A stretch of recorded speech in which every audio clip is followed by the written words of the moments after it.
네, 안녕하세요. 주식은 역시 끼리끼리새의 끼리입니다. 안녕하세요, 여러분들. 자, 오늘의 뉴스 빠르게 한번 확인해 보도록 하겠습니다. 첫 번째, 삼성전자 7만원에 사면 오른다며 이렇게 말씀하시는 분들이 정말 많을 것 같은데요. 지금 현재 삼성전자 한번 파악해 보도록 하겠습니다. 그리고 두 번째, 미국도 마찬가지입니다. 악재가 나오기 전에 미리 정보 유출이 나온 다음 주가가 먼저 빠지는 그러한 현상이 나타나고 있다고 합니다. 다음으로 세 번째, 내일부터 시행 예정이었죠. 일회용컵 사용 제한. 그런데 결국 유예가 되었다고 한데요. 갑자기 왜 이런 선택이 나왔는지 확인해 보도록 하겠습니다. 그리고 마지막으로 최근 들어 좋다 하는 게 있죠. 그건 바로 우리 주식시장인데요. 오늘 또 지금은 믿고 주식 살 때라는 그러한 이야기가 나왔는데 한번 또 공부해 보도록 하겠습니다. 매일매일 주를 위한 경제 뉴스 10분 정리. 오늘은 22년 3월 31일 목요일입니다. 같이 공부하시죠. Let's get it!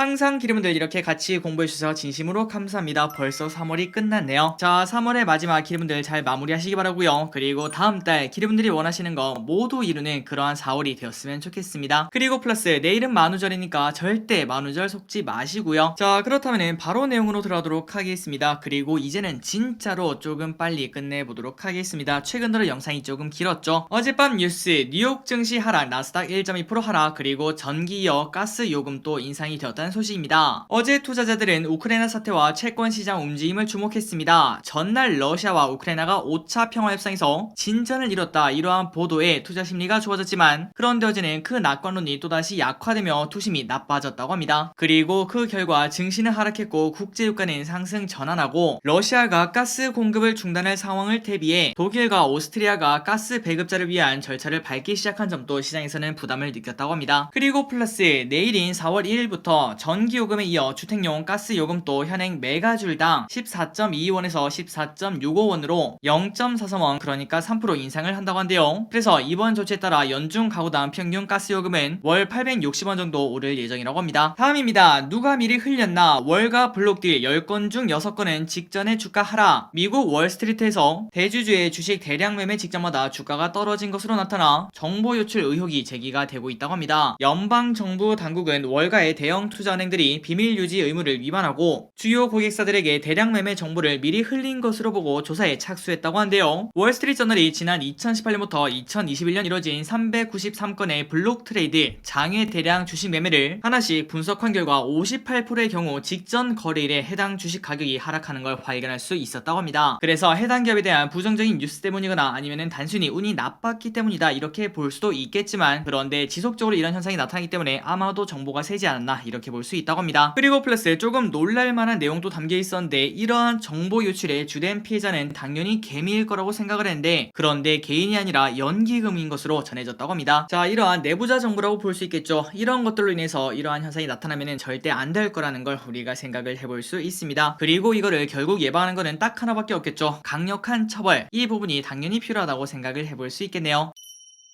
다음입니다. 부활하는 엔터주, BTS 월드 투어 시작에 주가도 웃었다. 엔터주가 부활을 했습니다. 최근 엔터주는 오프라인 콘서트 재개와 방역 체계 완화로 경기 재개 기대감이 커지면서 상승세를 나타내고 있는데요. 그리고 증권가에서는 글로벌 오프라인 콘서트 등에 힘입어 상승세가 이어질 것으로 예상을 한다고 합니다. 그리고 거기에 이어 메타버스, NFT도 주가에 긍정적인 영향을 준다고 볼 수 있겠죠. 그리고 NH투자증권 연구원은 이렇게 말했습니다. 오프라인과 온라인 콘서트를 병행하며 월드 투어까지 재개가 된다면 본 적 없는 수준의 실적 기여가 기대될 것이라며, 그래서 어떤 기업을 최선호주로 꼽는가 봤더니 바로 하이브를 산업 내 최선호 종목으로 꼽으며 목표 주가를 47만원으로 제시를 했다고 합니다. 자, 이런 부분은 아마도 기름분들 다들 동의를 하실 거라고 생각해요. 이때까지 콘서트가 없었는데 엄청난 실적을 자랑했던 엔터주, 그런데 그 와중에 콘서트가 열리게 되면 실적이 엄청나게 성장할 거라고 생각을 해볼 수 있겠죠. 그래서 하이브의 지금 차트를 보니까 목표가가 40만원이 넘는데 지금 현재 주가는 30만원 밖에 되지 않는 걸 확인할 수 있습니다. 그렇기 때문에 만약에 여러분들이 하이브를 딱 공부를 해보고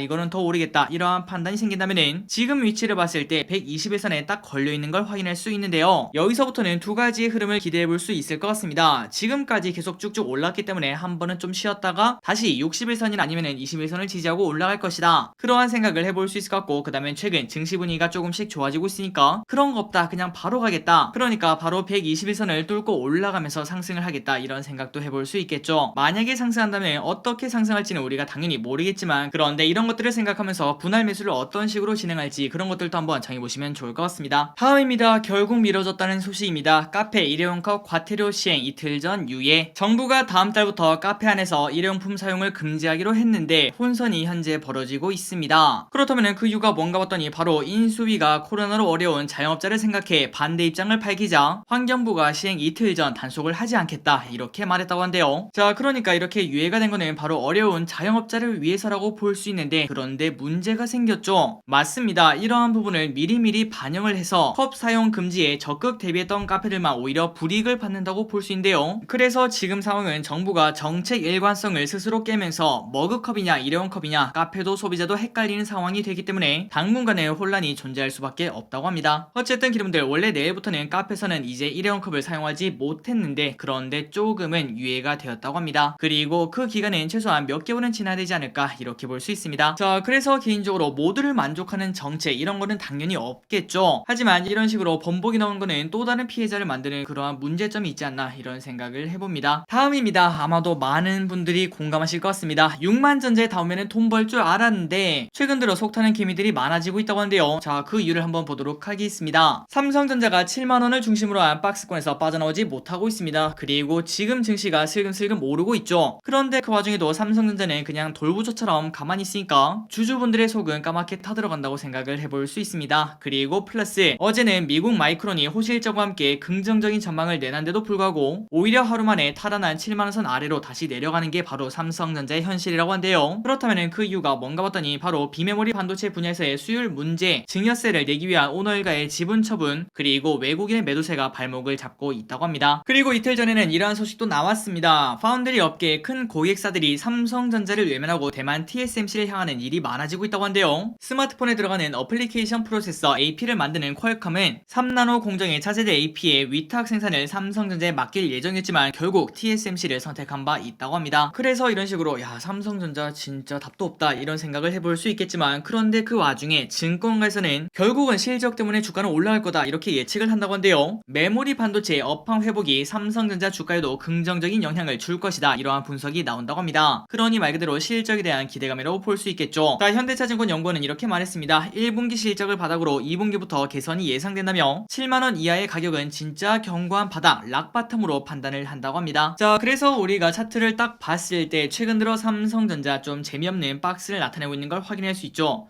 사실 이게 박스라고 될진 모르겠습니다. 그냥 하나의 선인데요. 하지만 1분기 실적이 바닥이고 지금부터는 또 올라갈 일만 남았기 때문에 결국은 주가는 약간 오버해서 줄을 긋긴 했지만 우상향하는 그런 흐름이 나타나지 않을까 이렇게 예측을 한다고 합니다. 물론 이러한 시각에 대해서 정말 많은 기분들은 조금 반대의 표를 던질 것 같은데요. 그건 바로 최근 1년간 삼성전자가 실망스러운 모습을 보여줬기 때문이라고 볼 수 있습니다. 하지만 기분들이 보시다시피 작년 말부터 KT 그렇게 좋다고 하더니 결국 올라가는 걸 볼 수 있었고요. 그리고 그전에는 LG노텍도 그랬고, 이런 기업들이 결국은 상승하는 걸 확인할 수 있었습니다. 그리고 그 모든 것들의 기반은 그냥 이벤트가 아니라 실적 때문에 올라간 걸 확인할 수 있었죠. 그러니 결국은 삼성전자도 외국인이 돌아오긴 해야겠지만 어쨌든 시간이 걸리더라도 결국은 회복을 할 거라고 생각을 해볼 수 있습니다. 그러니 여러분들 인내는 쓰지만 하지만 또 열매는 달지 않겠습니까? 조금만 더 힘내시기 바랍니다.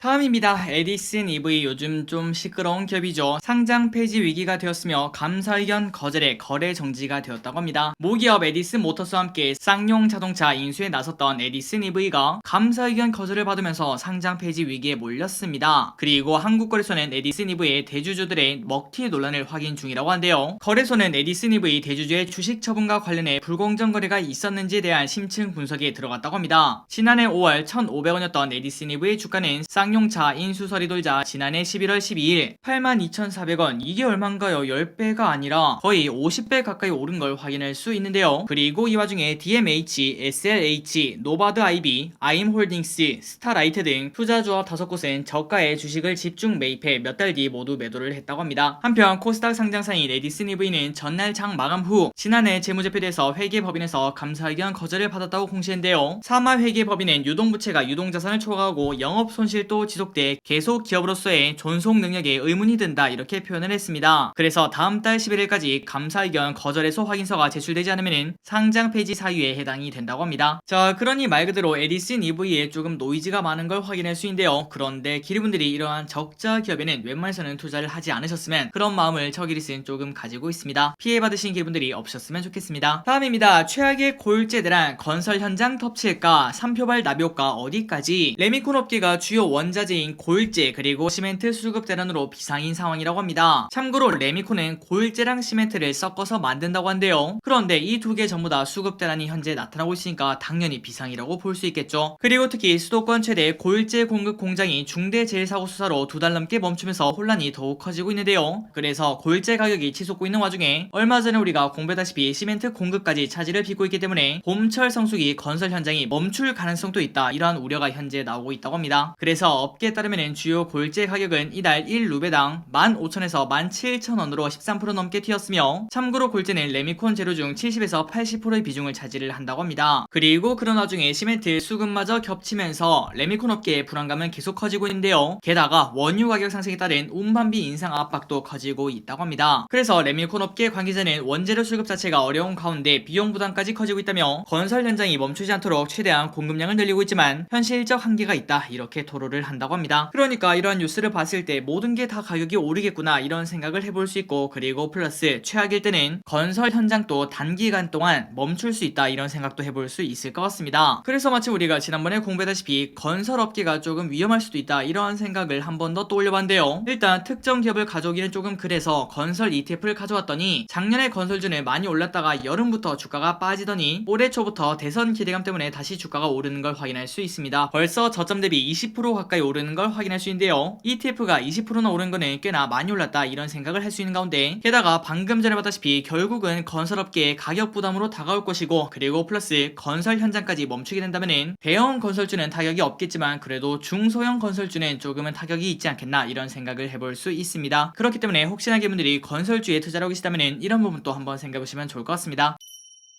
다음입니다. 우려 피크아웃 가능성 4월은 주식 비중 확대. 내달 증시 역시 연준의 공격적 긴축 불확실성 등 변동성이 확대될 전망이나, 그러나 가격 하방 압력 측면에서 지수의 하방 경직성을 확보한 만큼 주식 비중을 늘려야 된다, 이러한 조언이 나온다고 합니다. 키움증권연구원은 이렇게 말했습니다. 침체 선행 지표인 10년물과 2년물의 금리차가 축소가 되면서 채권 시장을 중심으로 경기 침체 리스크가 가격에 반영이 되고 있다고 진단했습니다. 다만 경기 침체가 진짜로 오려면은 실물 수요가 위축되어야 되기 때문에 지금은 아무리 찾아봐도 그러한 신호가 발견되지 않는다고 합니다. 그렇기 때문에 조금은 걱정을 하지 않아도 된다고 볼 수 있겠죠. 그리고 앞으로도 연준의 공격적 긴축 불확실성과 장단기 금리 역전에 따른 침체 논란 등은 4월에도 이어질 전망이겠지만, 그런데 그 와중에 가격 하방 압력에서는 지수의 하방 경직성이 확보될 것으로 판단되며, 미국 실물 소비와 중국 제조업 그리고 리오프닝 수요를 고려하면 IT, 그 다음에 리오프닝 등 실적 성장 업종 중심으로 주식 비중 확대를 추천을 한다고 합니다. 자, 그러니까 거의 지난주부터죠. 갑자기 다음 달 증시 좋다, 그 다음에 2분기 증시 좋다, 이러한 이야기가 정말 많이 쏟아지고 있는데, 그리고 실제로 지금 현재 증시도 미국만큼은 아니지만 어쨌든 슬금슬금 올라오고 있는 그런 코스피를 확인할 수 있습니다. 그렇다면 계속 올라가진 않겠지만 그래도 출렁출렁 하면서 올라갈 거를 기대를 해볼 수 있겠죠. 어쨌든 하방 경직성, 미국의 실물 소비, 중국의 제조업 그리고 리오프닝 수요를 고려하면 충분히 지금부터는 추가 상승 여력이 있다고 생각을 해볼 수 있다고 합니다. 다음입니다. 우크라이나 정부 참혹한 전쟁의 순간 NFT로 만들어 파는 이유. 우크라이나 정부가 전쟁에 참혹했던 각 순간들을 NFT로 제작해 판매를 시작했다고 합니다. NFT로 전쟁 후원금을 모집해 물리적 전쟁을 벌이는 러시아에 맞서겠다는 취지라고 합니다. 자, 이러한 NFT는 다른 NFT와 다르게 의미가 조금 있다고 볼 수 있겠죠. 그러한 관점으로 봤을 때 향후 이 NFT의 가격도 좀 올라가지 않을까, 이런 생각도 해볼 수 있습니다. 어쨌든 우크라이나가 경매를 통해 판매를 시작한 NFT는 총 54개인데요. 러시아가 침공을 개시한 지난달 24일부터 26일까지 4일간 세계 언론과 국제기관 등이 전한 54개의 전쟁 상황에 예술가들이 그린 작품을 결합한 형태라고 합니다. 그래서 이번 NFT 판매는 러시아가 탱크로 우크라이나를 파괴할 때 우리는 혁신적인 블록체인 기술로 대응한다, 이렇게 밝히며 가상자산을 적극 활용해 전쟁 자금을 충당하는 새로운 전쟁의 모델을 보여줬다고 합니다. 그리고 앞서 전세계에 비트코인, 이더리움 등을 통한 후원을 요청한 적도 있는데요. 이제는 직접 NFT를 발행해 전쟁 후원금을 모으는 방식으로 바꿨다고 합니다. 그리고 참고로 러시아 침공 이후 6,700만 달러 가량의 가상화폐 기금이 들어왔고, 이를 우크라이나 국방을 위해 쓰고 있다고 밝힌 바 있다고 합니다. 자, 결국은 NFT가 이런 식으로도 앞으로도 사용되는 걸 확인할 수 있습니다. 그렇다면 앞으로도 무궁무진하게 NFT를 사용을 해볼 수 있다고 볼 수 있겠죠. 지속적으로 성장할 수밖에 없지 않나 이런 생각을 해볼 수 있습니다. 다음입니다. 싸이월드 개장 D2 5번 미뤘는데 이번에는 진짜 맞나요? 토종 SNS 싸이월드 재개장이 이틀 앞으로 다가온 가운데 시장에서는 기대감과 의구심이 현재 교차를 하고 있다고 합니다. 그 이유는 바로 싸이월드가 지난 1년 동안 5번이나 미뤘기 때문인데요. 더욱이 최대 주주인 인트로메딕이 상장 폐지 위기에 놓이면서 싸이월드 운영에 악영향을 미치는 거 아니냐 이러한 우려도 현재 나오고 있다고 합니다. 그런데 싸이월드는 못을 박았다고 하네요. 예정대로 서비스를 출시를 한다고 합니다. 자, 그래서 싸이월드는 오는 4월 2일 오후 4시 42분에 오픈하며 2019년 10월 서비스가 중단된 지 약 2년 5개월 만에 재개장한다고 합니다. 그리고 더불어 돈 버는 싸이월드도 예고를 했다고 하는데 싸이월드 재화인 도토리를 암호화폐로 발행하고 그리고 또한 블록체인 개발업체 코넌코리아와 손잡고 패밀리코인으로 싸이콘을 선보일 예정이라고 합니다. 그래서 이 같은 소식이 전해지자 이달 초 13에서 14원 수준이었던 코넌은 지난 23일 87원까지 상승을 했다고 한데요. 그런데 또 일각에서는 또다시 코인 띄우기 아니냐 이러한 걱정도 현재 나오고 있다고 합니다. 그러니까 이때까지 싸이월드가 보여준 게 사실 없다고 볼 수 있겠죠. 이번에는 진짜로 싸이월드가 제대로 출시가 될지 기대를 해봐야 될 것 같습니다. 다음입니다. 이제는 매주 수목 쉰다고 켄터키 할아버지에게 무슨 일이? 치킨 햄버거 프랜차이즈인 KFC 코리아가 일부 지점을 주 5일째로 운영하는 것으로 확인이 되었습니다. 자, 프랜차이즈가 주 5일째라니 우리가 생각해도 말이 안 된다고 볼 수 있겠죠. 24시간에도 프랜차이즈니까 그럴 수 있지 이렇게 생각을 해볼 수 있는데 그런데 그 와중에 주 5일째로 운영을 한다니까 무슨 일이 생기긴 했나 봅니다. 그렇다면 무슨 일이 생겼나 봤더니 바로 코로나19의 영향으로 패스트푸드 업계가 매출 타격이 있었던 가운데 KFC가 가장 큰 피해를 입은 거 아닌가 이런 생각을 해볼 수 있다고 하네요. 업계에 따르면 KFC의 서울, 부천, 성남 등 일부 매장이 매주 수요일 그 다음에 목요일마다 현재 쉬고 있다고 합니다. 그리고 서울시 종로구 청계천점은 주말 영업을 중단한 바 있다고 하는데요. 이는 당연히 타 브랜드랑 대조적이라는 거. 맥도날드는 일부 매장을 제외하고는 24시간 영업을 당연히 지속을 해왔으며 롯데리아도 사회적 거리두기에 발맞춰 영업시간을 조절해왔지만 정기 휴무는 시행하지 않았다고 합니다. 그렇기 때문에 이번 KFC의 결정은 이례적이라고 볼 수 있는데 KFC 관계자는 이렇게 말했다고 하네요. 코로나19의 영향으로 인력 수급 등 운영이 조금 어려워진 건 맞다. 그런데 주 5일 영업은 일부 매장을 대상으로 한시적으로 시행되는 것일 뿐 결국 상황이 나아지면 정상 운영할 예정이다. 이렇게 밝혔다고 합니다. 그래서 결국은 패스트푸드 중에서 KFC가 가장 큰 타격을 받았다는 걸 확인할 수 있었는데 그런데 그만큼 KFC의 경쟁력이 조금 많이 떨어지지 않았나 이런 생각도 충분히 해볼 수 있을 것 같습니다. 물론 저기에도 KFC 가서 먹었던 것들 전부 다 맛있었던 그런 기억이 있는데 개인적으로 KFC에서 햄버거를 먹겠다 그런 생각은 해본 적 없는 것 같아요. 그냥 치킨 먹으러 가는 거지. 하지만 이제는 코시국이다 보니까 치킨을 먹을 때 직접 가서 먹는 게 아니라 배달을 시켜서 대부분 먹기 때문에 KFC가 상대적으로 또 약한 게 아니겠는가 이런 생각을 해볼 수 있겠네요. 어쨌든 이대로 흘러간다면 KFC는 갈수록 도태될 수밖에 없을 것 같은데 다시 또 좋은 메뉴 그 다음에 좋은 가격 그런 것들을 가지고 모두가 찾는 KFC가 되기를 진심으로 바랍니다.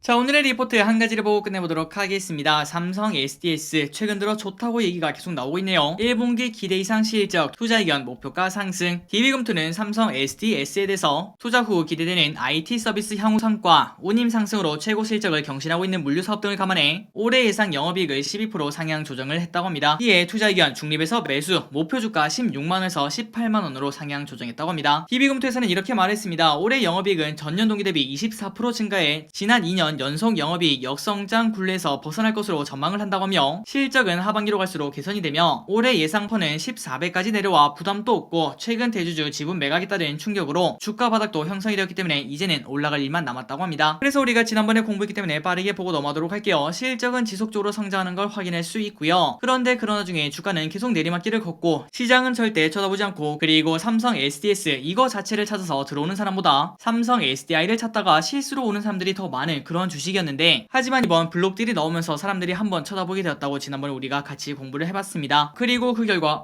야, 이 주식 좀 싸네 이러한 생각이 나오면서 리포트도 많이 나오고 주가도 오르고 있는 걸 확인할 수 있죠. 그래서 결국은 지속적으로 상승을 해 지난 바닥까지 도착하는 걸 확인할 수 있는데 이제부터는 그냥 이벤트를 보는 게 아니라 진짜 실적을 보고 올라갈 때가 아닌가 이런 생각을 해볼 수 있습니다. 그렇기 때문에 단기간에 쭉쭉쭉 올라가는 그러한 현상은 나타나지 않을 거라고 생각을 해볼 수 있는데요. 하지만 장기적으로는 실적이 계속 성장을 하기 때문에 충분히 우리가 공부할 필요가 있지 않나 이런 판단을 내려볼 수 있을 것 같습니다. 자, 오늘도 이렇게 같이 공부해주셔서 진심으로 감사합니다. 열심히 공부하신 기분들 당연히 성공하실 거라고 생각해요. 지금까지 기니셨습니다. 빠이요.